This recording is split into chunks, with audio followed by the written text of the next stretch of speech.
है जेओए 817 और 556 की। पहली बात यह कि दोनों ही मामलों में जो दोनों पक्ष अलग अलग तरह से अपनी चीजें क्लेम कर रहे हैं, दोनों राइटफुली अपना अपना हक मांग रहे हैं। और जो 556 वाले एग्जीक्यूशन पिटीशन में गए हुए हैं, वो एग्जीक्यूशन पिटीशन कार्मिक विभाग को मिल गई है, उसमें रिप्लाई दायर होना है, उसमें लॉ विभाग की से कुछ राय मांगी गई है। जहां तक 817 की बात है तो पिछली कैबिनेट में ये विड्रॉ हुआ था। विड्रॉ होने के बाद फाइल अभी ब्रांच में है, अगली कैबिनेट की डेट अभी तय नहीं है। जैसे ही डेट तय होगी जेओए 817 को लेकर कोई फैसला इसमें होना है। जहां तक बात है अभी तक की, अगर मैं बात करूं कैबिनेट की, तो पिछली बार जो कैबिनेट में हुआ था उसके ठीक विपरीत अभी, क्योंकि मैक्सिमम ये सहमति बढ़ने की तरफ को बात दिख रही है कि जो लोग हैं इनको जो रेगुलर जो इनकी जो रिजल्ट है वो घोषित करना है, और मैक्सिमम मंत्रियों में ये सहमति बनती हुई दिख रही है।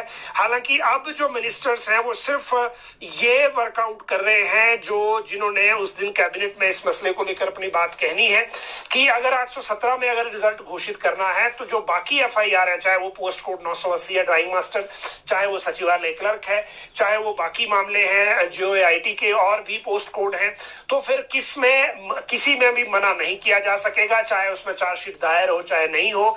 और अब देखना सिर्फ इतना है कि कैबिनेट विजिलेंस से क्या मांगती है, या सेक्रेटरी होम उस कैबिनेट की मीटिंग में क्या कहते हैं जिसमें रिजल्ट घोषित करने को लेकर कोई फैसला लिया जाता है। क्योंकि ये बात सिर्फ 817 की नहीं है, 817 के बहाने जो बाकी एफआईआर के केसेस हैं उनके ऊपर भी एक तरह से ये परोक्ष रूप से डिसीजन हो जाएगा।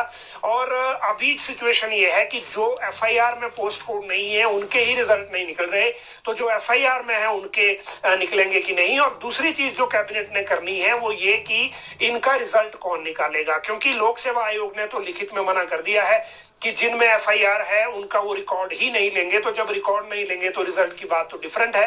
तो ये सेकंड जो एक मैटर है जिसको देखना है कैबिनेट को। और इसके बाद जैसे ही इसमें डिसीजन होता है तो बाकी जो पोस्ट कोड 980 है या बाकी लोग जो हैं जिनमें एफआईआर हुई है लेकिन रिजल्ट नहीं निकला है, उनको लेकर भी चीजें फिर आगे क्लैरिटी के साथ हो जाएंगी।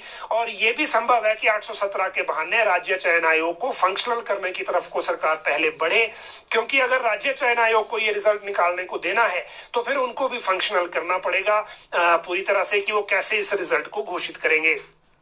इसमें अभी डॉक्यूमेंट वेरिफिकेशन और बाकी सारी चीजें कुछ अभी बची हुई होंगी, वो भी पूरी करनी है। तो ये मामला थोड़ा सा